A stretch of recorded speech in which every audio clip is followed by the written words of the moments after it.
නමස්කාරය කියන්න පන්සිල් සමාදන් වෙන්නට.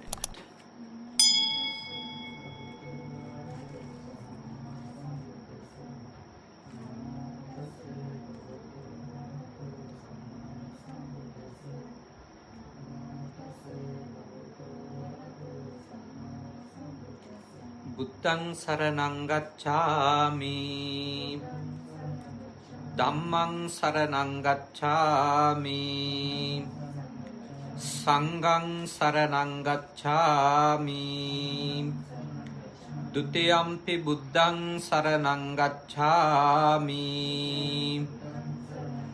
ဒုတိယံ පි ධම්මං සරණං ගච්ඡාමි ဒုတိယံ පි සංඝං සරණං ගච්ඡාමි တတိယံ පි බුද්ධං සරණං ගච්ඡාමි တတိယံ පි ධම්මං සරණං ගච්ඡාමි တတိယံ පි සංඝං සරණං ගච්ඡාමි တိสรณගමනං සම්පුන්නං පානාති පාතා වේරමණී සික්ඛාපදං සමාදියාමි අදින්නාදානා වේරමණී සික්ඛාපදං සමාදියාමි කාමේසු මිච්ඡාචාරා වේරමණී සික්ඛාපදං සමාදියාමි මුසාවාදා වේරමණී සික්ඛාපදං සමාදියාමි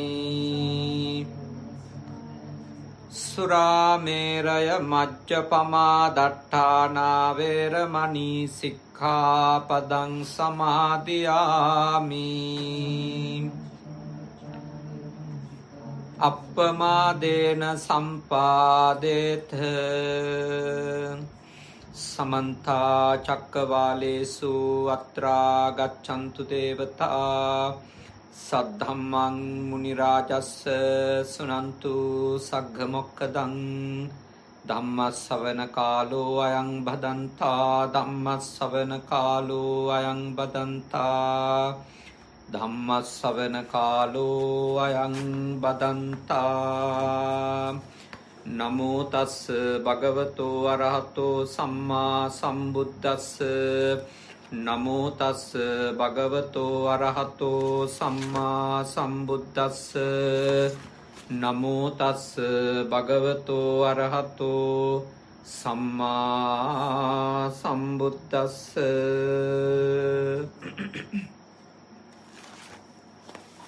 කාරුණික ශ්‍රද්ධාකාමී පින්වතුනි, අද දුශාන්ති හේවගේ නෝනා මහත්මියත් ඒ වගේම මේ කල්යාණ මිත්‍ර හිතවත් පිරිසත් බොහොම දුර බැහැර ගෙවාගෙන චිපා දිස්ත්‍රික්කයේ ඉඳලා මේ කනගවා පළාතට ඇවිල්ලා කනගවා සුගත භාවනා මධ්‍යස්ථානයට රැස්ුනේ ඊටාම උදාර අරමුණක් ඇතුව. අවුරුද්දකට කලින් අභාවයට පත්වන්නට යෙදුන සංජීව තුෂාර සෝලංග ආරච්චි ආදරණීය ස්වාමි පුරුෂයාණන්ට, ඒ සුජීවත්ව සිටින එතුමාගේ ආදරණීය මව්පියන්ගේ පුතුණුවන්ට, ඔබතුමියගේ ස්වාමි පුරුෂයාණන්ට මේ ආපු සහ මේ වෙලාවේ පවතින තත්වය එක්ක අඩු සීමා සහිත පිරිසකුයි අපි සහසම්බන්ධ කරගන්නේ ඒ සියලුම දෙනාගේ හිතවත් කල්යාණ මිතුරාණන්ට පින් අනුමෝදන් කිරීම සඳහායි අද මේ පින්කම සිද්ධ කරන්නේ. ඔබ හැම කෙනෙක්ම දන්නවා එතුමන් හදිසි අනතුරකින් අභාවයට පත් වුණේ ජපානයේදී. එතුමන්ගේ අභාවයෙන් පස්සේ මේ රටේදිත් කෙරෙන්ට ඕන සියලුම ඒ චාරිත්‍ර වාරිත්‍ර ආගමික යුතුයකම් ආගමික කටයුතු හොඳින් සිද්ධ කරලා ලංකාවටත් එතුමගේ දේහය යවලා එහෙදිත් ආගමික වතාවත් කරලා ඒ අවසන් කටයුතු සිද්ධ කළා. ඒ හැම දෙයකටම මේ පළාතේ මේ රටේ ජීවත් වෙච්ච එතුමගේ හිතවතුන්, කල්යාණ මිතුරු මිතුරියන්, ඒ නෝනා මහත්මිනියට, දුෂාන්ති හේවගේ මහත්මිනියට ශක්තිය වුණා, ධෛර්යය වුණා ශ්‍රී ලංකා තානාපති කාර්යාලය ඇතුළුව. ඉතින් එතුමගේ 7 දවසේ පින්කම්, 3 මාසේ පින්කම් බොහෝම හොඳින් සිද්ධ කළා. ඒ විතරකුත් නෙමෙයි, එතුමා වෙනුවෙන් විහාර මන්දිරයකුත් ගමක පිරිසට සිල් ගන්න ස්ථානයක වන්දනාමාන කරන තැනක බුදුමැදුරකුත් හදලා පූජා කරන්නට යෙදුණා. ගොඩක් පින්කම් එතුමා වෙනුවෙන් සිද්ධ කරලා තියෙනවා. නමුත් අවුරුද්දක් ගත වෙන වෙලාවේ අපිට ආරාධනා කරන්නට යෙදුනේ ලංකාවට ගිහිල්ලා අවුරුද්ද පින්කම කරන්නට බලාපොරොත්තුවෙන් හිටියත් අවසාන මොහොත දක්වාම ඒ සඳහා උනන්දු වුණත් මේ පවතින තත්ත්වය එක්ක ලංකාවේ පින්කමක් කරගන්න පුළුවන් පරිසරයක් නැති නිසා මේ විදියට අපිට ආරාධනා කරලා මේ සේනාසනයට පැමිණිලා ධර්මානුශාසනාවක් සිදු කරලා සද්ධර්ම ශ්‍රවණය කරන්නට ඔබතුමියත් මේ සුළු පිරිසක් යහළු යෙහෙළියනුත් කල්පනා කරන්නට යෙදුණා. ඉන් පස්සේ පින් අනුමෝදන් කරන්න. ඉතින් බුද්ධ පුතුන් ශ්‍රාවක පිරිසටත් අවස්ථාව සැලසෙනවා. ඒ නිසා මේ දේශනාව ශ්‍රවණය කරන්නට තරුණ වියේදී අභාවයට පත්වෙච්ච සංජීව තුෂාර සෝලංග ආරච්චි මහත්මාණන්ට පින් අනුමෝදනා කිරීමේ උදාර සිත ඇතිව එතුමාගේ භවගාමී ජීවිතය සුවපත් වේවා. ඉක්මන් භවයකදී එතුමට උතුම් නිවනම අවබෝධ වේවා කියන සිත ඇතිව අපි මෙතැන් ඉඳලා සද්ධර්මය ශ්‍රවණය කරමු.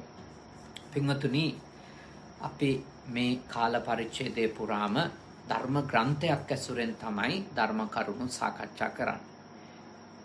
අදත් එයින් එක මාතෘකාවක් අපි සාකච්ඡා කරනවා ඔබ සමගත් මේ වෙලාවේ සජීවීව බුද්ධ පුතුන් මුහුණු පොත සමග YouTube නාලිකාව සමග එකතු වෙන සියලු දෙනා සමගත්.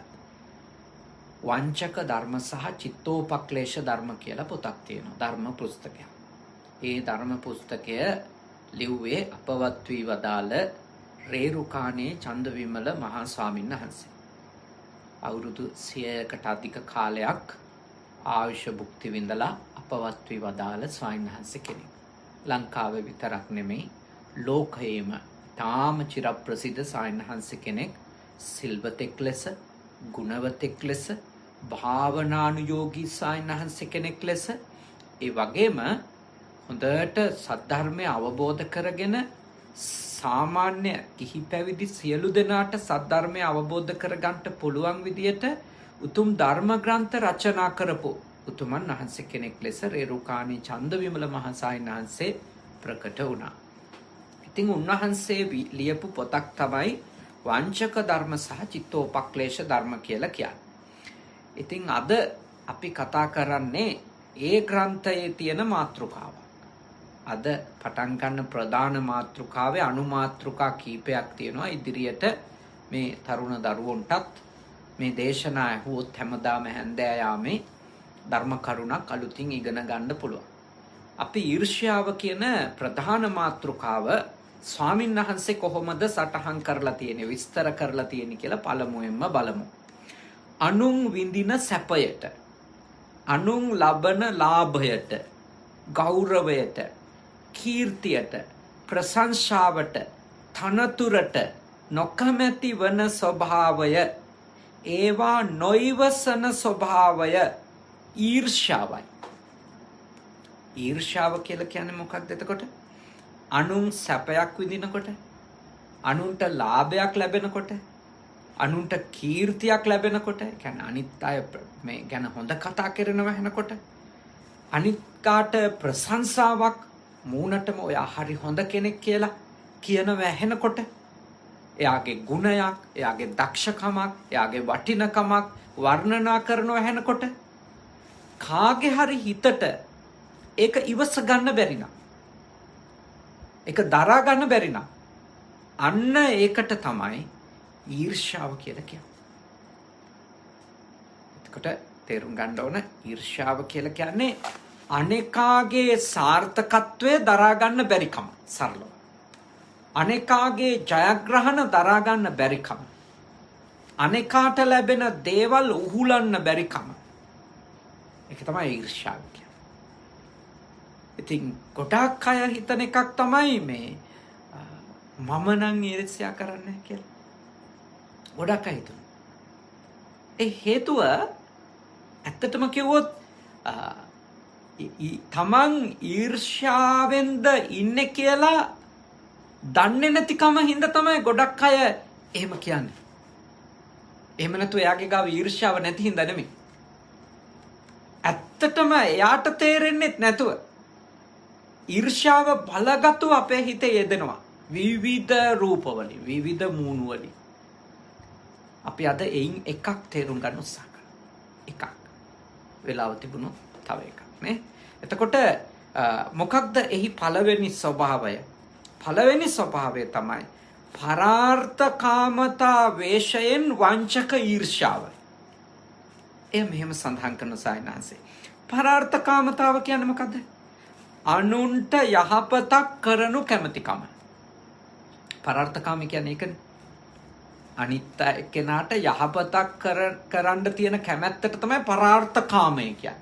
පර අනුන්ට අර්ථ යහපතක් නේද? කරනු කැමැති බව පරාර්ථකාමතා. එතකොට ඒක හොඳ දෙයක්.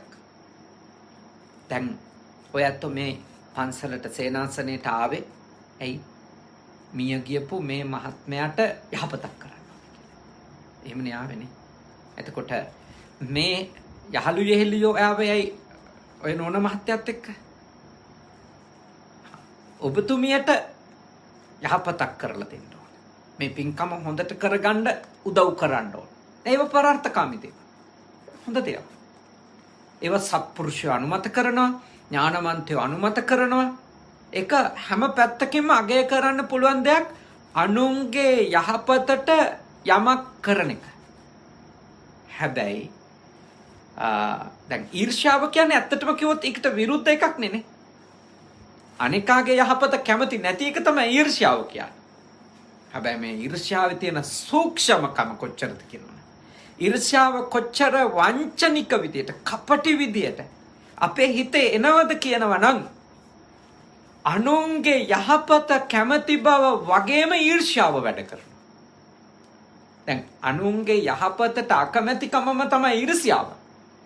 හැබැයි ඊර්ෂ්‍යාව ඉදිරිපත් වෙනවා අපේ හිතේ යෙදෙන අවස්ථා තියෙනවා අනුන්ගේ යහපතට කැමති වගේ. එතකොට අපි දන්නෙත් නැහැනේ අපි ගාව ඊර්ෂ්‍යාව තියෙන කියලා. මොකද අපි හිතන් ඉන්නේ මොකක් කියලාද? මම මේක කරන්නේ යාගේ යහපතට. මම මේක කියන්නේ යාගේ යහපතට. යාගේ හොඳට. අන්න ඒ වගේ බොහොම හොඳ පරාර්ථකාමී මුහුණක් එක්කනේ. පරාර්ථකාමී රූපයක් එක්ක. පරාර්ථකාමී ස්වභාවයක් එක්ක විදියට ඒ වගේ ඊර්ෂ්‍යාව එන ආකාරය අපි දැන් චුට්ටක් සාකච්ඡා කරනවා. කෙනෙකුට යම්කිසි තනතුරක් ලැබෙන්නට යන කල්හි එයට නොකැමැති තැනැත්තා කෙරෙහි ඒ ඊර්ෂ්‍යාව සමහර විට පරාර්ථකාම වේශයෙන් පහළ වේ. එයින් වංචිත වූ තැනැත්තේ මේ තනතුර ලදහොත් මොහු අල්ලස් ගැනීම් ආදියෙන් ජනයා පෙළන්නට වෙයි. එයින් මහජනයාට වන්නේ විපතක්ය. මොහුට මේ තනතුර ලැබීම වළක්වා ජනයා ආරක්ෂා කළ යුතුයයි සිතා තනතුර ලබන්නට යන තැනැත්තාහට බාධා කරන්නට වන්නේ. ඒක තේරුම් ගමුකෝ නේද? දැන් ඔන්න කාට හරි මොකක් හරි හොඳ තනතුරක් ලැබෙන්න යනවා.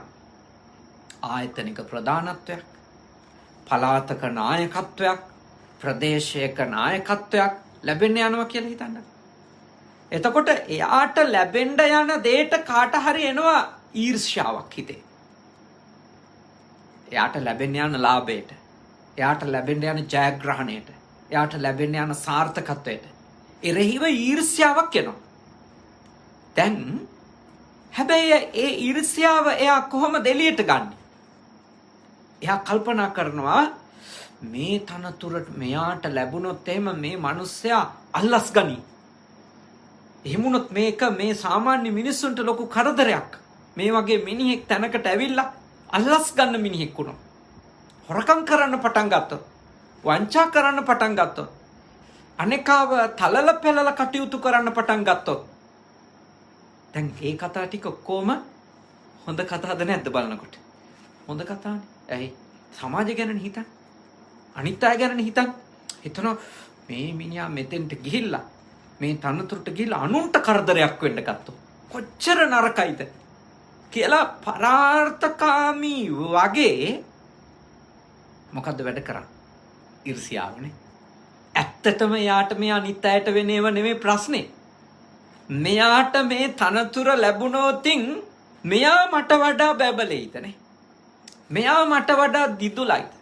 මෙයා මට වඩා සතුටින් ඉදීද? ඒගොල්ලෝ තරුණ වියේ ඉන්න හින්දා එච්චර ලොකු අත්දැකීම් නැති වෙති. තව ටිකක් වැඩි හිටියෝ වෙන්න ඔය අත්දැකීම් ලැබෙන්න පටන් ගන්නේ. එකට ආශ්‍රය කරන සමාජෙම ඔගොල්ලොන්ට යම් කෙසේ තැනක් ජීවිතේ හැදෙන්න දෙනකොට ඒක දරා ගන්න බැරි කෙනෙක් හිටියෝ, ඒක ඉවසන්න බැරි කෙනෙක් හිටියෝ, ඒක සතුටින් ඒක පිළිගන්න කැමති නැති කෙනෙක් හිටියොත් එයා ඒ ගමන වළක්වන්න, ඒ සාර්ථකත්වයේ වළක්වන්න එයාගේ පැත්තෙන් කළ හැකි දේවල් කරයි, කියන්න පුළුවන් කතා කියයි. හැබැයි ඒ කියනකොට ඒගොල්ලෝ කවදාවත් එහෙම වචන කියන්නේ නැහැ. කියන්නේ මොනවද? මෙයා මෙතනට ගියොත් මේ වැරද්දවල් සමාජයට කරයි, එහෙම නැත්නම් එයාට කරගනි. දැන් මේ දෙකම හොඳ කතානේ නේද? අපි ගැන ආදරෙන් වගේ කියන එක.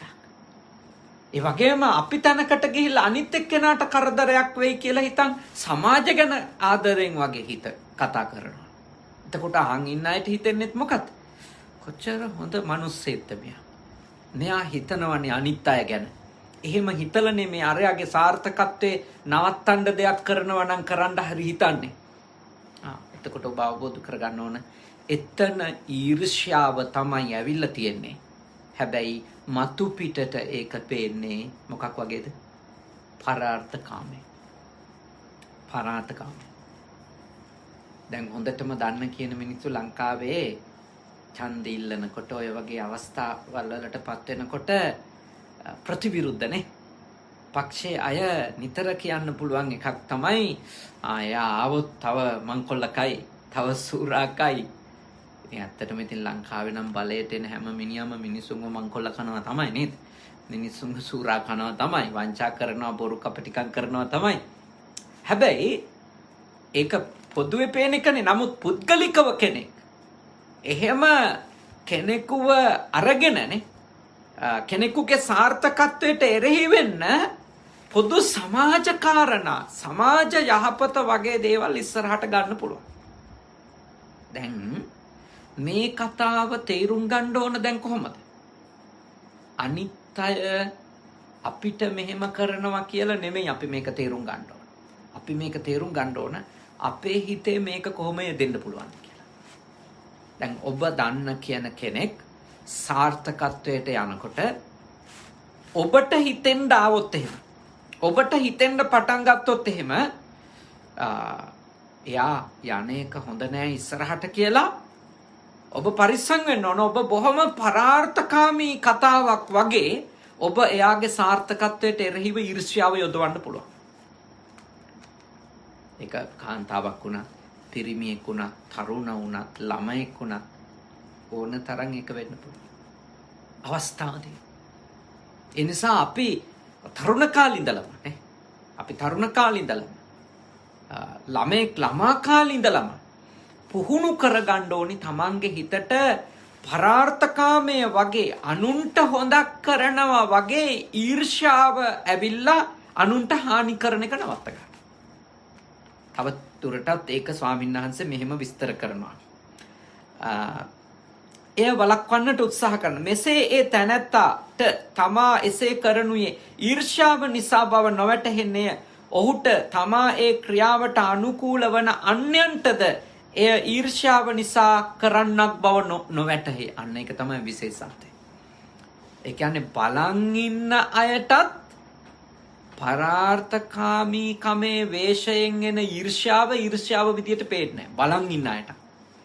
එච්චරටම ඒක සූක්ෂමයි. ඒක වංචනිකයි. ඒක කපටි විදියට ඒ සිතුවිල්ල අපට පැන නගිනවා. ඒක ගිහි වුණත් පැවිදි වුණත් ඒක එහෙම වෙන්න පුළුවන්. උදාහරණයක් සරලව කිව්වොත් ගුරුවරයෙකුට තමන්ගේ ශිෂ්‍යයා තමන්ට වඩා සාර්ථක වෙන්න යනවා පේනකොට එයාට ඊර්ෂ්‍යාවක් එන්න පුළුවන්. මෙයා මාව ඉක්මවල යන්නත් හදන්නේ කියන හැඟීම එක්ක. ඊළඟට එයා ඒ ගමන වළක්වන්න දේවල් කියන්න පුළුවන් මෙහෙම. දැම්ම ඔයා ඔතෙන්ට ගියොත් ඔයා නාස්ති වෙයි. ඕනවට වඩා කල් වැඩි දැම්ම. එහෙම හිතලා එහෙම කියලා යම්කිසි කෙනෙක් නේ ඔබ හොඳට අවබෝධ කරගන්න ඕනේ. යම්කිසි කෙනෙක් ගුරුවරයෙක් වෙන්න පුළුවන්. සමහර විට දෙමව්පියන්ගේ හිතේ උනත් වෙන්න පුළුවන්. ඊර්ෂ්‍යාවක් එන්න පුළුවන් තමන්ව ඉක්මවා යනවට. හැබැයි ඒක යා දන්නෙත් නෑ මේක ඇත්තටම ඊර්ෂ්‍යාවද මේක පරාර්ථකාමීද කියලා.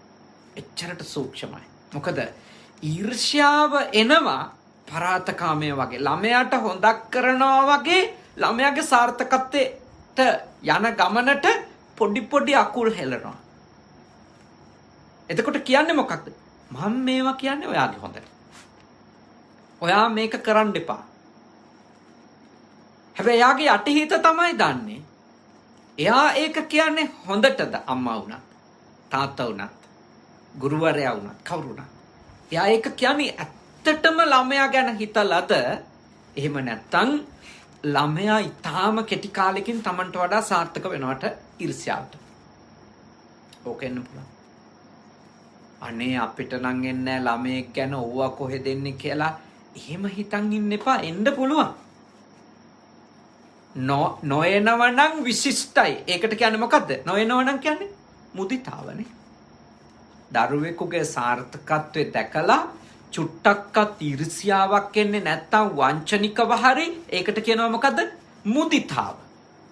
මුදිතාව කියන්නේ ඒක.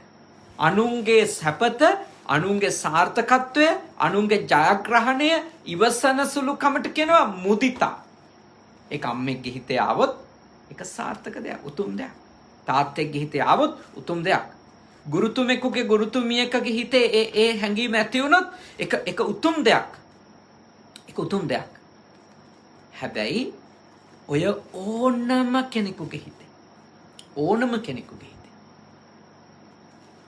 අනුන්ගේ සාර්ථකත්වයේ දරාගන්න බැරි වුණොත්, තමන් ඉක්මවා යන්නයි හදන්නේ කියලා තේරුණොත්, පරාර්ථකාමීකම වගේ ඊර්ෂ්‍යාව ඉස්සරහට එන්න පුළුවන්. පරාර්ථකාමීකම වගේ ඊර්ෂ්‍යාව ඉස්සරහට එන්න පුළුවන්. ඇවිල්ලා අර ගමන වළක්වන්න දේවල් කරනවා. හැබැයි ඒ කරන ගමන් කියන්නේ මොකක් පිණිස කරනවා කියලාද? එයාගේ හොඳට කරනවා. ඔයාගේ හොඳට මේක කියන්නේ. ඇත්තටම එයා රැවටිලා ඉන්නත් පුළුවන්. මම මේ කරන්නේ එයාගේ හොඳට කියලා. එයා ඒ හිතන දේ නේද? ඒක ඒ හිතන දේ නේ ඕනම වෙලාවක එයාටම රැවටිලා ඉන්න අවස්ථාවක් වෙන්නත් පුළුවන්. බුද්ධිමත් වෙන්න. හැමතිස්සෙම සිහියෙන්. මගේ ගාව ඊර්ෂ්‍යාව නෑ කියලා හිතනවට වඩා නේ, මගේ ගාව ඊර්ෂ්‍යාව නෑ මට නම් ඒව නෑ කියලා හිතනවාට වඩා මා ඔබට මෙත්සිතින් යෝජනා කරනවා පරාර්ථය වගේ ඊර්ෂ්‍යාව යෙදෙනවාද කියලා බලන්න. අනිත් එක්කෙනාගේ සාර්ථකත්වයක් ගමනකට තමන්ට හිතෙනවා නම් මේක නවත්තන්න ඕන කියලා තමන් නිරීක්ෂණය කරන්න. හොඳට බලන්න. මම මේ කතාව කියන්නේ මෙයා ගැන ඊර්ෂ්‍යාවට. මම මෙයාගේ හොඳට කියනවා වගේ පෙනුනට, එහෙම නැත්නම් මෙයා ඒ தත්වෙට ගියොත් සමාජයට අයහපතක් වෙයි කියලා සමාජය ගැන තියෙන ආදරේ වගේ හිතකින් කිව්වට ඇත්තටම මම මේක කියන්නේ ඇයි මම මේ කතාව කියන්නේ නේ? ඇයි මම මේ විදියට හැසිරෙන්නේ? හොඳට බලන්න. මොකද තමන්ව අවබෝධ කරගන්න එක තරම් දුකින් නිදහස් වෙන්න වෙන ක්‍රමයක් නෑ. තමන්වම තමයි තේරුම් ගන්න. මේ ඔක්කොම විඳවිලි තියෙන්නේ අපිට අපිව තේරෙන්නේ නැති හින්දා. අපිට අපිව දකින්න බැරි හින්දා. අපි හැමතිස්සෙම එළිය දිහා දකින්න තමයි කැමති. එළියේ අයගේ හැසිරීමේ තියෙන අර්බුදේ වටහා ගන්න තමයි අපි කැමති. ඒත් අපි දිහා බලලා අපව විග්‍රහ කරගන්න දරන උනන්දුව තාම අල්ප එකක්. ඒ හින්දා අපිට හැමතිස්සෙම හිතෙන අපි හරි හොඳයි. මං හරි උතුම්. මං හරි නිවැරදි. ලෝකේ අනිත් අය ඔක්කොම නරකයි. අයහපත්. ඉතින් අපි මැරෙනකන් ඔය වගේ අපිට රැවටිලා ඉන්න පුළුවන්. ඉතින් අපි අපේ ජීවිතේ හරියට ගෙවනවා කියන්නේ මේ ලැබපු මනුෂ්‍යාත්මේ නුවණ දියුණු කරන එක. සල්ලි හම්බ කරන්න, රැකිරක්ෂා කරන්න, ව්‍යාපාර කරන්න, ඉගෙන ගන්න. හැබැයි ඒ ඔක්කොම අතරේ ප්‍රඥාව දියුණු කරගන්න. දැන් ඔයගොල්ලෝගේ යාළුවානේ අවුරුදු කීයේද මැරුණේ? 30 ගණක්? 32 දිනේ. දැන් එයා මෙහි ඇවිල්ලා සල්ලි හම්බ කරා, යාන වාහනත් ගත්තා, කම්පැනියකුත් ආරම්භ කරගත්තා. එහෙම දේවල් කර හිටියානේ. එයා එක වෙලාවක මැරුණානේ. හදිසි අනතුරකින්. දැන් එයා මොනවද අරන් ගියේ? එයා ආසා වෙච්ච වාහන, විවාහ වෙච්ච බිරිඳ, හම්බ කරපු සල්ලි, ගත්තු දේපොළ ඔක්කොම තියලා ගියා. එයා හදාගත්තු පිනක් කුසලයක් තිබුණා නම්, ගොඩනගාගත්තු යහපත් දෙයක් තිබුණා නම් ඒක විතරයි එයාගේ නේ. ඒකයි අපි සල්ලි හම්බ කරනවා වගේම අපේ සිත පින තුල කුසලය තුල දියුණු කරලා නුවණ ප්‍රඥාව දියුණු කරගන්න. අඩුම ප්‍රඥාව දියුණු කරන් හිටියොත් අපිට දරා ගන්න ලේසි දේවල් වෙනකොට. නුවණ දියුණු එක්කෙනාට දරා ගැනීම පහසුයි. නැත්තම් හැමතිස්සෙම අපි ඉන්නේ විඳෝ. හිත කඩා වැටෙමින් ඉන්නේ. මොකද අපිට අනුන්ගේ සාර්ථකත්වය කියන එක දරා ගන්න බැරිකම ඒ ඊර්ෂ්‍යාව ඇතුලේ ඇත්තටම විඳවිල්ලක් නෙති. අනිත් මිනිස්සයාට හොඳක් වෙනවා දකින්න බැරි මිනිස්සයා කියන්නේ විඳෝ ඉන්න මිනිස්සෙක්. එයා සතුටින් ඉන්න මිනිස්සෙක් නෙමෙයි. එයා අසහනෙන් ඉන්න මිනිස්සෙක් නේ. එයා අතෘප්තිමත් මිනිස්සෙක්. ඇත්තටම සරලව කිව්වොතින් තමන්ගේ ජීවිතේ ගැන තියෙන, තමන්ගේ අසාර්ථකත්වයේ ගැන තියෙන අතෘප්තිමත්කමේ අසතුටේ ප්‍රක්ෂේපණයක් තමයි ඊර්ෂ්‍යාව කියන්නේ. ඒ කියන්නේ දැන් මාව මේ අතට වාඩි වෙලා ඉන්නකොට කැමරාවෙන් මාව ඉදිරිපසින් පේනවා. මගේ පිළිබිඹුවක් නේ. මාව පේන්න ගන්නවා කැමරා තිරේ. දැන් මේක බලන චංගමුතුර කතනින් හෝ කම්පියුටර් එකෙන් මේ දේශනාව බලන අයට මාව යාළගේ තිරේ පේනවා. හැබැයි මම එයාලට ප්‍රතිවිරුද්ධව තමයි වාඩි වෙලා ඉන්නේ. හැබැයි ඒගොල්ලන්ට පේනවා ඒගොල්ලොන්ගේ ඉස්සරහට. මගේම පිළිබිඹුවක් නෙමෙයි පේන්නේ. ඊර්ෂ්‍යාව කියන්නේ හරියට මගේ අසාර්ථකත්වයේ ප්‍රතිබිම්බය වගේ. මගේ අසතුටේ ප්‍රතිබිම්බය. මම අතෘප්තිමත් නම්, මම අසතුටෙන් නම් ඉන්නේ. හැමතිස්සෙම ඒක එළියට එනවා. මොකක් විදියටද? ඊර්ෂ්‍යාව වගේ. අනුන්ගේ සතුටට එරෙහිවීම ලෙස එළියට එනවානේ. අපි තවදුරටත් ඒ මාතෘකාව තේරුම් ගමු. පරාර්ථකාමී යම්කිසි සත්පුරුෂයෙකු විසින් දුගියෙකුට උපකාර කරනු දක්නා ලැබෙන කල්හි දෙන තැනැත්තාට ලැබෙන කීර්තිය ප්‍රශංසාව නොයිවසිය හැකි තැනැත්තා කෙරෙහිද සමහර විට ඊර්ෂ්‍යාව පරාර්ථකාමතා රූපයෙන් පහළ වේ. එයට රැවටුණු ඊර්ෂ්‍යාකාරයා පරාර්ථකාමියාගේ දීම සැහැල්ලු කොට හෝ ලොවට කරන අනර්ථයක් වශයෙන් දක්වන්නේය. කොහොමද එහෙම කරන්නේ? එන මිනිසුන්ට මෙසේ නිකම් මුදල් දුනහොත් රටේ අලසයන් යාචකයන් බෝ නොවන්නේ දැයි කියමින් දෙන තැනැත්තාට නින්දා හෝ කරන්නේය. නොදෙනසේ අනුශාසනා හෝ කරන්නේය. දැන් අපිට පේනවා කවුරු හරි මෙහෙම හිතන්න. අපිට පේනවා කවුරු හරි හොඳට දම්පැන් දීගෙන ඉන්නවා. අනිත් අයට උදව් කරනවා, යමක් කමක් පරිත්‍යාග කරනවා. ඊළඟට එහෙම පරිත්‍යාගශීලී දම්පැන් දෙන අනිත් අයට උදව් කරන කෙනෙක්ින්ද එයාගේ කීර්තිය පැතිරෙන්න පටන් ගන්නවා. හැමෝම එයාට හොඳ කියනවා අපිට පේනවා. අන්නේ මගේ වෙලාවකදී කෙනෙකුගේ හිත තුළ අර එයාට ලැබෙන කීර්තියට අකමැත්තක්, අසතුටක්, ඊර්ෂ්‍යාවක් එන්න පුළුවන්. කොහොමද එන්නේ? හරි හොඳ එකක් වගේ. මොකක්ද එයාට හිතෙන්නේ?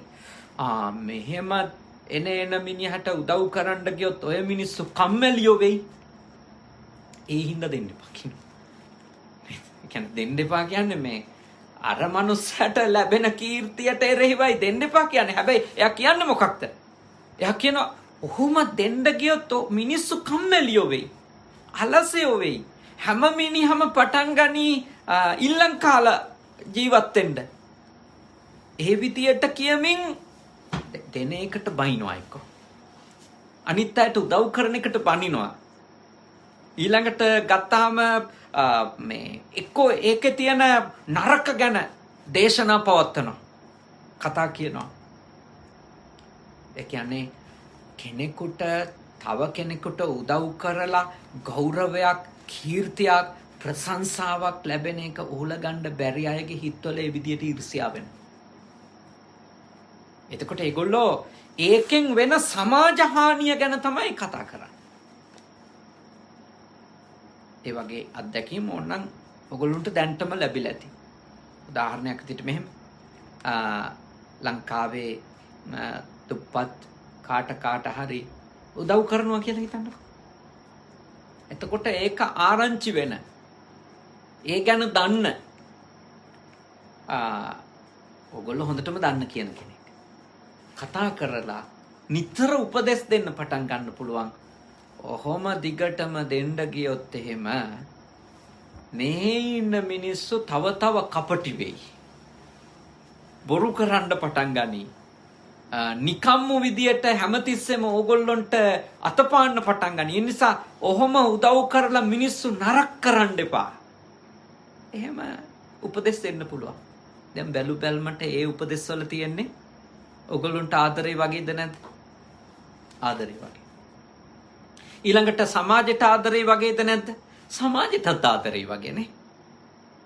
හරි හොඳ දෙයක් වගේනේ. ඇයි අර සමාජයේ මිනිස්සු මේ කම්මැලියෝ වෙලා නිකන් ඉඳන් කන්න පුරුදු වෙලා මහා සමාජ පරිහානියක් වෙන එක නවත්තන්න කරන උතුම් ක්‍රියාවක් වගේ තමයි අරයා ලංකාවේ ඉඳන් කෝල් එකක් අරගෙනනේ ඕගොල්ලොන්ට මේවා දැනුවත් කරනවා.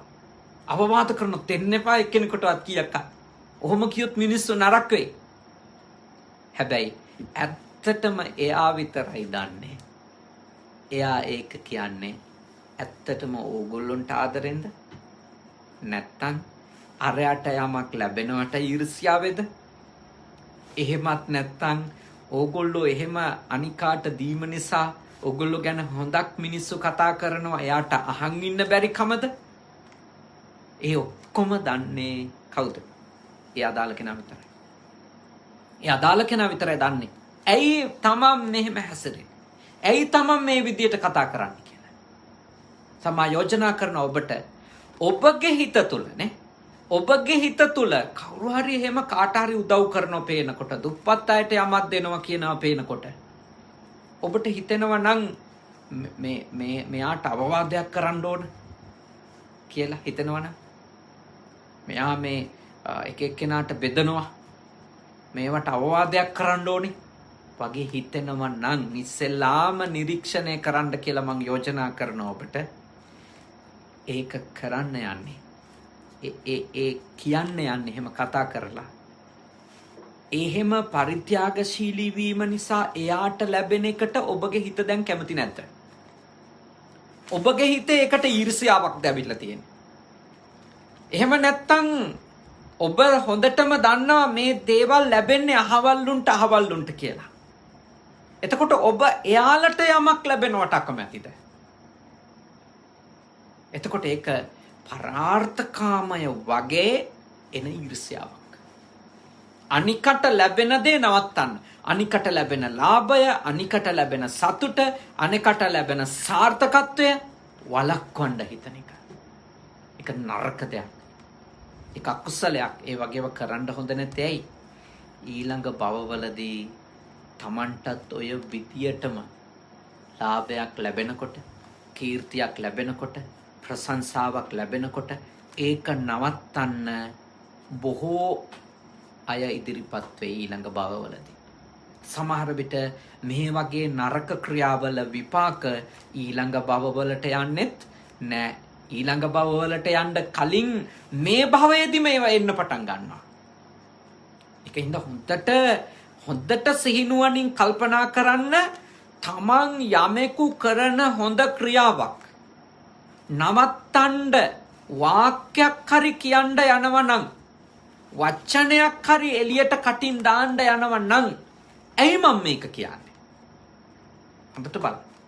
ඇයි මම මේක කියන්නේ? මම මේක කියන්න ඕනද? මේක කියන එකේ චේතනාව මොකක්ද? චේතනාවනේ හරි වැදගත්. අපේ එළියට එන වචනෙට වඩා යම් කිසි දෙයකින් කුසලයක්ද අකුසලයක්ද කියලා තීරණය වෙන්නේ ඒ වචනෙට වඩා වචනෙත් එක්ක තිබිච්ච සිතෙන්. එහෙනම් ඔබ හොඳට නිරීක්ෂණය කරන්න ඕන. ඔබ හොඳට කල්පනා කරලා බලන්න ඕන මම මේ යන්නේ මොකක්ද? ඇයි මම මේක කියන්නේ? මේක කියනකොට තියෙන අදහස මොකක්ද? දැන් ඔබ සමහර වෙලාවට ඔබෙන් අහනවා ලංකාවේ ඉන්න අය මෙහෙම. අපිටත් ජපාන් එන්න බැරිද? කියලා අහනවා. එතකොට ඔබ ජපානයේ ජීවිතේ තියෙන දුක කියන නේ. කාර්ය දුකක්. මේ හරියට දුක් විඳින්න ඕන. පැය ගණන් හිටගෙන වැඩ කරන්න ඕන. සීත කාලි කියලා නිකන් ඉන්න බෑ. මේ වැඩ කරන්න ඕන. රස්නේ කියලා නිකන් ඉන්න බෑ. මේ වැඩ කරන්න ඕන. මෙච්චර ගෙවල් කුලියනවා. මෙච්චර ටැක්ස් ගෙවන්න වෙනවා. ඉන්ෂුරන්ස් එක මෙච්චරයි. බේතක් ගත්තොත් මෙහෙම යන. මෙහෙම විවිධ කාරණා අනිකාට ඔබ කියලා දෙනවා. ජපානයේ ජීවිතේ තියෙන මේ අමාරුකම්. ඒක කියනකොටම ඔබ බලන්න ඕන ඔබේ කිමුචි එක මොකක්ද කියලා. තේරුණාද? ඇයි ඔබ එයාට එච්චර විස්තරයක් කියන්නේ? ඇත්තටම ඔබේ හිත වැඩ කරන්නේ එයත් ජපානයට ඇවිල්ලා යහපතක් ලබා ගන්නවට අකමැත්තද? හොඳට බලන්න. මොකද එන්න පුළුවන් නේ? එන්න පුළුවන්. එන්න පුළුවන්. මනුස්සය. මොකද තමන් ඉන්න තලයට තව කෙනෙක් එනවා කියන එක ටොලරේට් කරන එක ලේසි නෑ කෙනෙකුට. ඔච්චර විස්තර අපි කැමැත්තෙන් කියනකොට අපි දන්නේම නැතුව බලාගෙන යනකොට ඒ කතා ටික ඔක්කොම නිකන් අහන් හිටියොත් එයාගේ හොඳට කියනවා වගේ පේන. එයාගේ හොඳට කියනවා වගේනේ පේන. හැබැයි ඇත්තට මේක කියන්නේ ඇයි? ඒක දන්නේ තමන්. ඒක දන්නේ තමන් ඇයි ඒක කියන්නේ. දැන් මේ කාරණා විදියට ගත්තොත් මේවා කියන ඒවාත් ඇත්තද නැද්ද? ඇත්ත. සීත කාලෙත් වැඩ කරන්න ඕනේ. අධික රස්නෙත් වැඩ කරන්න ඕනේ. ඊළඟට ගොඩාක් මෙහෙ ගෙවන්නක් තියෙනවා. ඒ කතා වාක්‍ය විදියට ගත්තොත් 100ට කෝටියක් ඇත්ත.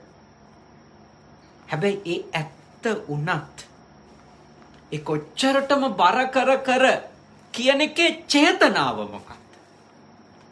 ඒක දන්නේ තමයි. ඒක දන්නේ තමයි. ඇත්තට මේගොල්ලෝ ඇවිල්ලා මෙහෙදි දුක් විඳී කියලා බයටද? නේද? හිතන්න. නැත්තම් ආවට පස්සේ මට මෙයාට උදව් කර ඉඳ වෙයි කියලා ප්‍රශ්නෙටද? නැත්තම් මටත් වඩා උඩට යයි කියලා ප්‍රශ්නයකටද? එක්ක මගේ මට්ටමටම එයි කියලා ප්‍රශ්නයකටද? නේද? ඒක Taman තමයි දන්නේ. ඔය ඇත්ත කොයි චේතනාවෙන් ඔය ටික විස්තර කරත් ලංකාවේ ඉඳන් ඒක අහන් ඉන්න අයට හිතෙන්නේ ඔය ඇත්ත ඉරිසියාවට කියනවා කියලා තමයි. දැන් ඔය ඇත්තටම පරාර්ථකාමීව අවංකවම කියන එකක් කියමුකෝ. අවංකවම. මොකද මේ වෙලාවේ ඔබ ලබන අත්දැකීම් එක්ක ඔබට අප්‍රසන්න වෙලා ඉන්නේ කියමුකෝ. එතකොට ඒ වගේ වෙලාවක ඔබට කවුරු හරි කතා කරලා ඇහුවොත් ජපානයට එන්න ආසයි කොහොමද ඒක? ඔබ ඉන්නේ මේ වෙලාවේ කලකිරෙලා. ඔබ සම්පූර්ණ විස්තරයක් දෙනවා ජපාන එපා වෙන්නනේ. ඒ මොකද අවංකවම ඔබට එපා වෙලා තියෙන හින්දා. හැබැයි මතක තියාගන්න. අහන් ඉන්න කෙනාට ඒක ඇහෙන්නේ මේ විදියට. මෙයා මං එනවට ස්ථිරවම කැමති නෑ. ඒකයි ඔච්චර නෙගටිව් දේවල්ම කියන්නේ. අනිත් එක ඉතින් මොලේ තියෙනවනේ. ඉතින් ඔච්චර දුක නම් ඒ අදාලින් නැතු ඇයි ජපානෙටම වෙලා ඉන්නේ කියලා හිතන්න. හරක් නෙමෙයිනේ. මොලේ තියනවනේ. තේරෙනවනේ ඉතින් ඔච්චර දුක නම් ඔච්චර අමාරු නම් ඇයි යන්නේ නැතුව ජපානෙම ඉන්නේ. ඒ නිසා ඔබ හොඳට තේරුම් ගන්නනේ. ඔබ හොඳට අවබෝධ කරගන්න මේ ඊර්ෂ්‍යාව එන්න පුළුවන් විදි. ඊර්ෂ්‍යාව එන්න පුළුවන් විදි. හැබැයි ඒකෙන් කියනවද මේ වගේ විස්තරයක් කියන හැම කෙනාගේම අරමුණ ඊර්ෂ්‍යාව කියලා? නෑ. ඇත්තටම පරාතකාමී හැඟීමකින් ඒ දේවල් පැහැදිලි කරනවා වෙන්න පුළුවන්. හැබැයි පරාර්ථය වගේ ඊර්ෂ්‍යාව එන්නත් පුළුවන්. තමන් මේ දෙක පටල ගන්නේ නැතුව හොඳට තේරුම් ගන්න. මොකද හේතුව තමන්ට ඇත්තටම ඇවිල්ලා තියෙන ඒ වෙලාවේ ඊර්ෂ්‍යාවක් නම් පරාර්ථය වගේ තමන් නරක දෙයක් කරන්නේ. නරක දෙයක් කරන්නේ. දැන් මගෙන් කෙනෙක් ඇහුවොත් මම මේ කාලේ ජපානයේ ඉන්න නිසා මම නම් කොච්චර මෙහි ජීවිතේ අමාරු වුණත් මම කියන්නේ පුළුවන් නම් එන්න කියලා. ඒ මොකද හේතුව මං කොච්චර පරාර්ථකාමීව ඒ දේ පැහැදිලි කරන්න හැදුවත් ඇහෙන කෙනාට ඇහෙන්න වෙන විදියකට වෙන්න පුළුවන්. මොකද මෙහෙට ආවා කියලා නරකක් වෙන්නේ නැති බව අපි දන්නවා. අපි හොඳටම දන්නවා එන්න පුළුවන් නම් හරි නීත්‍යානුකූල ක්‍රමයකටනේ. මෙහෙට එන අයට අමාරුකම් තියෙයි. අපහසු වෙයි. හැබැයි ඉතින් මෙහෙට ඇවිල්ලා දියුණු වෙන්න බෑයි කියනවා නම් ඒක පල් බොරුවක් නේ. නීත්‍යානුකූලව හරියට આવොත් මෙහෙට ඇවිල්ලා දියුණු වෙන්න පුළුවන්. ඇවිල්ලා නීත්‍යානුකූලව නීතිගරුකව හිටියොත් දියුණු වෙන්න පුළුවන්. මෙහෙට ඇවිල්ලා මේ රටේ හරියට තමන්ගේ හික්මීම තියාගත්තොත් දියුණු වෙන්න පුළුවන්. මේ රටට ආපු අයට ලංකාවෙන් හෝ වෙන කොහෙන් හරි වැඩ වැරදුනා නම් වැරදුනේ මේ රටේ ප්‍රශ්නයක් හින්දා නෙමෙයි ඒගොල්ලොන්ගේ ප්‍රශ්නේ හින්දා. ඒ තමයි අත්ත. ඒගොල්ලොන්ගේ චර්යාවන්හි ප්‍රශ්න. විනය ප්‍රශ්න නේ. ඒගොල්ලෝ කැමති නැතිවීම මේ රටේ නීතියට මේ රටේ තියෙන ක්‍රමයට එකතු වෙලා යන්න. ලංකාවේ විදියට මෙහෙ හැසිරෙන්න යෑම. අන්න එතකොට වර්ධිනවා. එහින්දා කාටවත් අපි දෙයක් ගැන උපදේශනයක් දෙද්දි හරි පරිස්සම් වෙන්න ඕන. අපේ ඊර්ෂ්‍යාවක් කෙනෙකුගේ සාර්ථකත්වයට එරෙහිව එන එක වළක්ව ගන්න. පුළුවන් තරම්.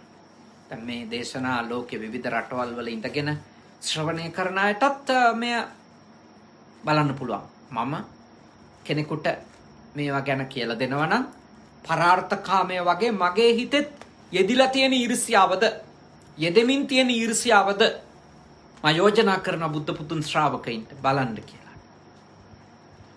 ළමයෙක් විශ්වවිද්‍යාලේ යන්න හදනකොටනේ විශ්වවිද්‍යාලයට යන්න හදනකොට ළමයෙක් සමහර අය ගත් කටටම කියන්නේ මොකක්ද? වැඩක් නැහැ විශ්වවිද්‍යාලේ ගිහිල්ලා. මොකටද විශ්වවිද්‍යාලේ ගිහිල්ලා? කාටද හරි ගිහිල්ලා තියෙන විශ්වවිද්‍යාලේ ගිහිල්ලා? මට නම් එහෙම එකක් ඇහුණු ගමන් මම නම් කියනවා අපිට නම් හරි ගිහින් තියෙන විශ්වවිද්‍යාලේ ගිහිල්ලා. ඒ නිසා විශ්වවිද්‍යාලේ ගියොත් හරියනවා තමයි. ඇයි? උපාධියක් තියනවා කියන්නේ අපි විශේෂ මොකක් හරි ශාස්ත්‍රයක් ගැන දැනුමක් තියනවා කියන එක. ඒක කොහොමද වැරදිච්ච එකක් වෙන්නේ? ඒ දැනුම හරියට යොදාගෙන දියුණු වෙන විදිහ අපි ඉගෙන ගන්න ඕන. සමහර කෙනෙක් විශ්වවිද්‍යාලෙට තියා ඉස්කෝලේකවත් හරියට ගිහිල්ලා නැතුව කෙනෙක් ඒ තත්ත්වයට යන්න වීරිය කරනවා පේනකොට කියන්න තියෙන ඔක්කොම නරකම පැති ටික කියනවානේ. ස්ට්‍රයික් කරනවලු නේද, රැග් කරනවලු නේද, ඕවයි ගිහිල්ලා නිකං කාලේ නාස්ති වෙනවලු නේද කියා අර යන ගමන නවත්තමු.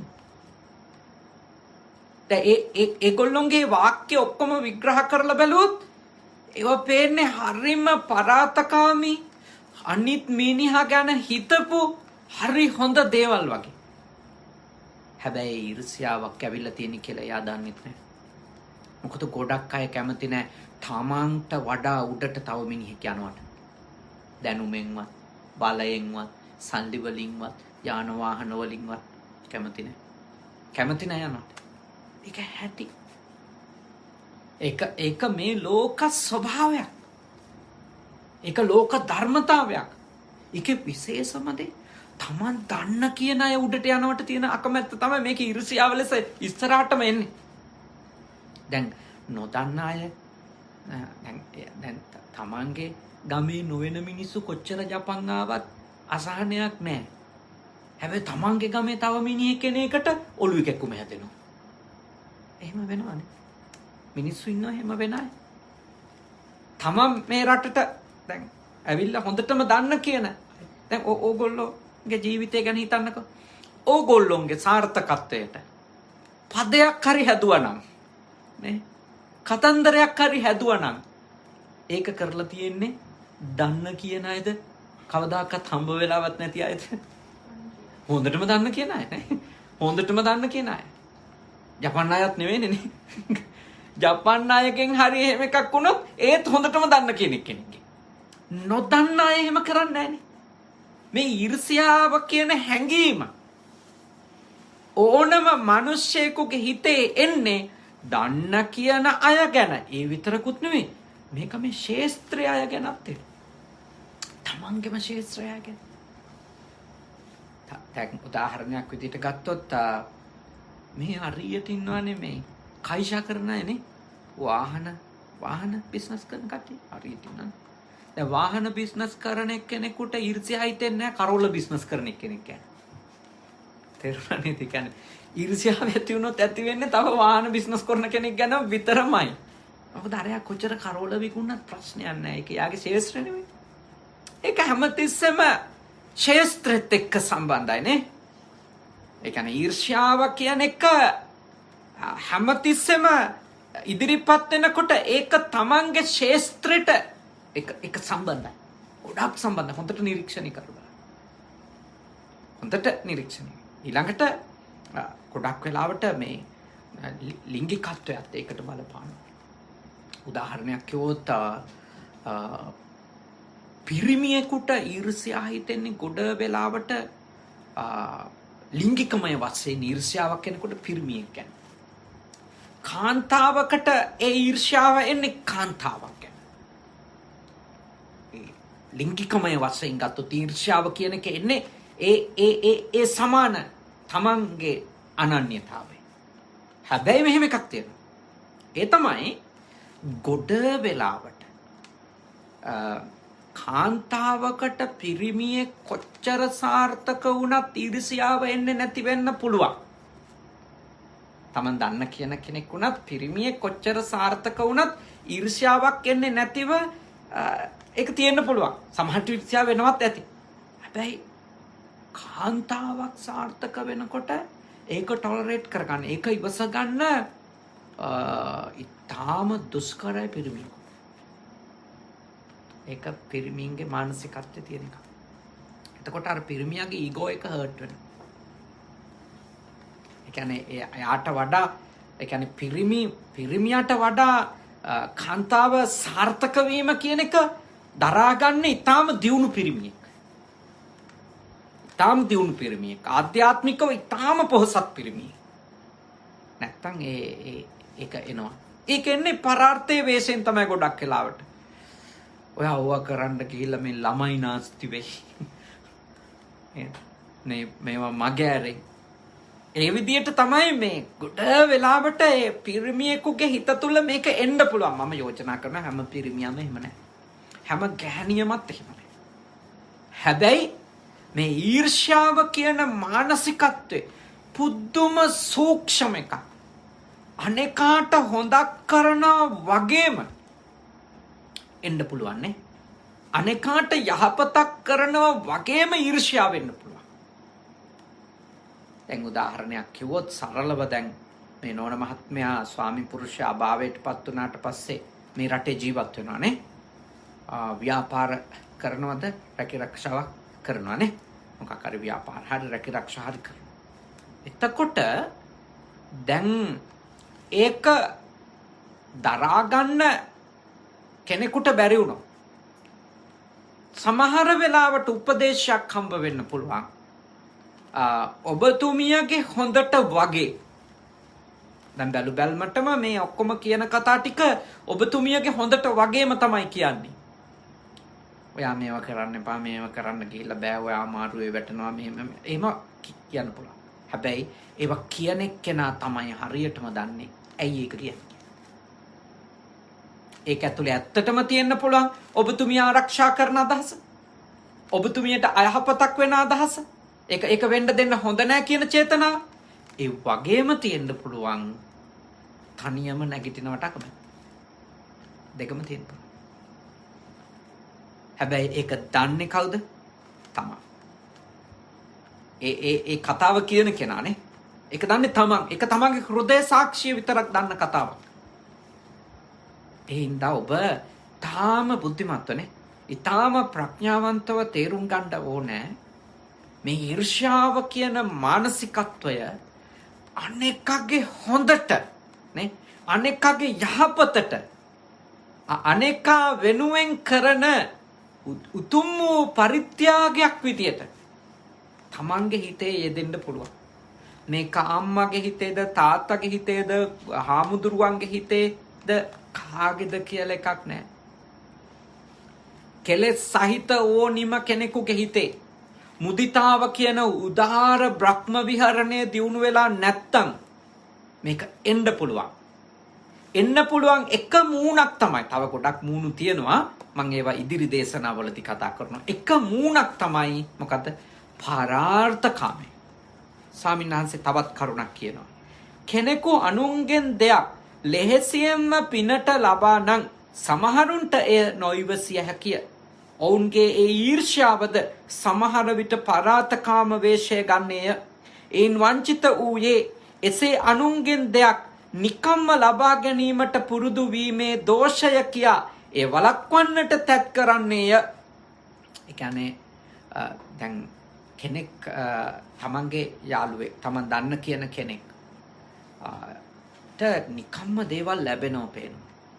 එතකොට එයාගේ ගාවටම ගිහිල්ලා වුණත් ඊර්ෂ්‍යා කරන කෙනෙක් එයාගේ හොඳට කියනවා වගේ කියන්න පුළුවන්. ඔයා ඕකට පුරුදු වෙන්න එපා. අනුන්ගෙන් ඔය නිකන් ලැබෙන දේවල් ගන්න එපා. ඔයාගේ උත්සාහයෙන්ම හොයා ගන්න. මොකද එයාගේ ඔළුවේ වැඩ කරනවා වෙන්න පුළුවන් ඒ වෙලාව වෙනකොට. මං දෙයක් ලබා ගන්න පණ යනකම් දුක් විඳලා. හැබැයි මෙයාට ඔක්කොම එනවා. ඒක දරා ගන්න බැරි වුණාම එයාගේ හොඳට කියනවා වගේ හැමදාම ඔහොම ලැබෙයිද නිකන් නේ. ඒ නිසා ඔවා ලබා ගන්න එපා. ඔයාට පුරුදු වෙන්න එපා. ඉතින් ඒක පරාතකාමී වගේ නේ. ඒක පරාතකාමී වගේ. ඒත් මතක තියාගන්න. ඒක ඇතුලේ තියෙන්නේ ඊර්ෂ්‍යාවක්. බොහෝ වෙලාවට ඊර්ෂ්‍යාවක්. ඒ නිසා මේ සියුම් මේ දහම් දේශනා මේ එළිය අය ගැන විස්තර තියාගන්න නෙමෙයි. එළිය අයව විග්‍රහ කරගන්න නෙමෙයි මේ දේශනා. මේ දේශනා තමන්ගේ හිතේ නේ තමන්ගේ මනසේ යෙදෙන කුසල සිතුවිලි වගේ ඉදිරියට එන අකුසල සිතුවිලි තේරුම් ගන්න තමයි උදව් කරන්නේ. ඉතින් අද ඔයත් ගොඩාක් දුර ඉඳලා ඇවිල්ලා නේ. පැය 2-3ක් දුර ගෙවාගෙන මේ සේනාසනයට ඇවිල්ලා වටින ධර්ම කරුණක් තමයි ඉගෙන ගත්තේ. මොකද්ද? පරාර්ථ කාමය වගේ ඉදිරියට එන ඊර්ෂ්‍යාව. ඊර්ෂ්‍යාව කියන්නේ මොකක්ද කියලා මුලින්ම තේරුම් ගත්තා. අනුන්ගේ සැපත, සාතකත්වය, යහපත, ජයග්‍රහණය, දියුණුව ඉවස ගන්න බැරිකම, දරා ගන්න බැරිකම, ඒක ඒ දිහා සතුටින් බලන්න බැරිකම, ඒක තමයි ඊර්ෂ්‍යාව. මේ ඊර්ෂ්‍යාව එන එක මූණුවරක් තමයි ඒ කියන්නේ අනේකාගේ හොඳට කියනවා වගේ ඊර්ෂ්‍යාවෙන් දේවල් කියන්න. අනේකාගේ හොඳට දේවල් කරනවා වගේ ඊර්ෂ්‍යාවෙන් දේවල් කරන්න පුළුවන්. අනේකාගේ හොඳට වළක්වනවා වගේ ඊර්ෂ්‍යාව නිසා දේවල් වළක්වන්න පුළුවන්. ලැබෙන දේවල්, කරන්න යන දේවල් වළක්වන්න පුළුවන්. මේ විදියට පරාත කාමය වගේ ඊර්ෂ්‍යාව වෙන්න පුළුවන්. දැන් මේ දේශනාව අහපු ඔබ හැමතිස්සෙම බලන්න ඕනි තමන්ගේ හිතේ පරාර්ථකාමය වගේ අනුන්ට ඊර්ෂ්‍යා කර දින්නේ කියන කතා කියන්නේ. වළක්වන දේවල් වලින් වළක්වන්නේ, සමහර දේවල් ලැබෙන එක නවත්තවන්නේ, ඒකට අනුශාසනා කරන්නේ, ඒවට උපදෙස් දෙන්නේ ඊර්ෂ්‍යාවෙන්. නැත්තම් ඇත්තටම පරාර්ථකාමයට. ඒක බුද්ධිමත්ව තේරුම් ගන්න උත්සාහ කරන්න. ඉතින් අද හොඳ පින්කමක් ඔබ සිත කරන්න. ඔබතුමියගේ ස්වාමි පුරුෂයා දුශාන්ති හේවගේ නෝන මහත්මිනියගේ ස්වාමි පුරුෂයා සංජීව තුෂාර සෝලංග ආරච්චි මහත්මාණන් අවුරුද්දකට කලින් ජපානයේදී හදිසි රියානතුරකින් අභාවයට පත්වෙච්ච කෙනෙක්. එතුමාට පින් අනුමෝදන් කරන්නටයි අද මේ සද්ධර්ම දේශනාව මේ විදියට බුද්ධ පුතුන් මුහුණුපත ඔස්සේ නේ සජීවීව විශාල පිරිසකට ධර්ම ශ්‍රවණය කරන්නට අවස්ථාව සැලසුවේ. ඇත්තටම මේ කාලේ මේ වගේ පින්කමක් කරනවා හැරෙනකොට චිබා පළාතේ ගත්තොත් ගොඩාක් කොරෝනා වසංගතය පැතිරෙමින්. ඒ නිසා පිරිස් රැස් වෙලා දෙයක් කරන එක ගොඩාක් අනතුරුදායකයි. ගොඩාක් වගකීමෙන් මේ පරිස්සමින් තමයි පින්කම් කරන්න ඕනේ. ඒ නිසා ඔයත්තුන්ට උනත් මම 10කට අඩු පිරිසක් මේ පන්සලට එන්න කියලා අවධාරණය කළෙත් බණ ඉවර වෙනකන් මුහුණු ආවරණය, මුඛ ආවරණය අයින් කරන්න එපා කියලා සිහිපත් කළේ. ඒ මොකක්ින්දද මේ වසංගතය එක්ක පින්කම් කරනකොට අපි ගොඩක් පරිස්සම් වෙන්න ඕන නිසා. ඉතින් ඊටාම ශ්‍රද්ධාවෙන් විශාල පිරිසක් මේ දේශනාව බුද්ධ පුතුන් මුහුණු පොතොස්සේ අහුම්කන් දුන්නා. ඔයත් අහුම්කන් දුන්නා සංජීව මහත්මයාට ගොඩක් පින් සිද්ධ වෙනවා එතකොට නේ. එතුමාට පිනක් අත් වෙන්න කියලානේ අපි මේ බණ දේශනාව කරේ. අපි බණ අහන් හිටියේ. අපේ හිතත් හැදෙනවා වගේම එතුමාගේ භව ගමනටත් ඒක යහපතක් වෙන්න ඕනට වෙන ස්වාමියා වෙනුවෙන් වෙන මොනව කරන්නද? එයාගේ ඊළඟ භවය දැන් එයා උපදිලා ඉවරයි. ඉතින් ඉපදිලා ඉන්න භවයක එයාට පිනක් කරගත හැකි නම්, පිනක් අනුමෝදන් විය හැකි නම් ඒ සඳහා අවස්ථාවක් දීම තමයි අද ඔබතුමිය සිද්ධ කළේ.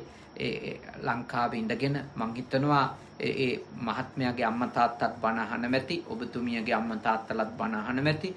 ඒ හැමෝටම තමන්ගේ පුතා වෙනුවෙන්, ඥාතිවරයා වෙනුවෙන්, යහළු යෙහෙලියන්ටනේ එතුමගේ මිත්‍රයා වෙනුවෙන් ඒ අයගේ කරන්ට පුළුවන් දේ තමයි පින් අනුමෝදන් කරන එක. ඉතින් දැන් කල්පනා කරමු අද අෂ්ටපාන ගිලම්පස ආදිය සකසාගෙන ඇවිල්ලා භාග්‍යවතුන් වහන්සේට පිළිගන්වන්නට යෙදුණා.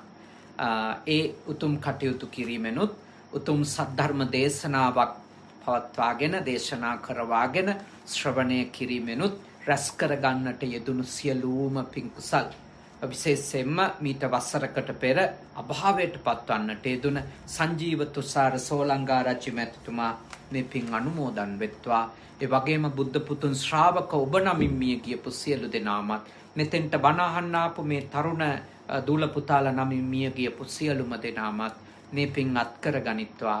කොරෝනා වසංගතය නිසා ලංකාවේ ගොඩාක් අය මැරෙනවා. ඒ කාටවත් පාංශු කුලයක්වත් නැහැ.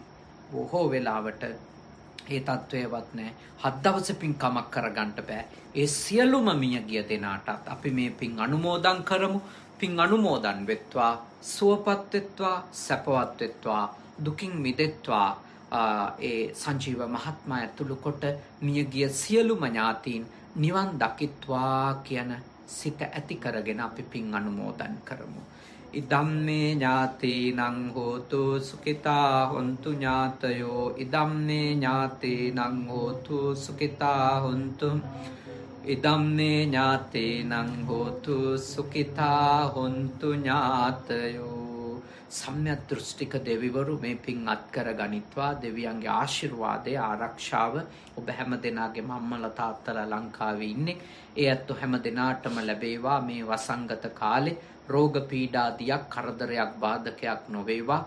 ඕගොල්ලෝ තරුණ අය විදියට රැකිරක්ෂා කරන්නේ ව්‍යාපාර කටයුතු කරන්නේ මේ වසංගතය එක්ක බොහොම වේගෙන්. ජපානෙත් මේ වසංගත තත්ත්වය පැතිරිලා යනවා.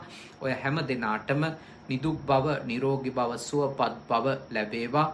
මේ වසංගතයෙන් කිසිම කරදරයක් නොවේවා. බණහප ඔබ හැම දෙනාටමත් ඔබ හැම දෙනාගේම පවුල්වල අයටත් යහපතක් වේවා.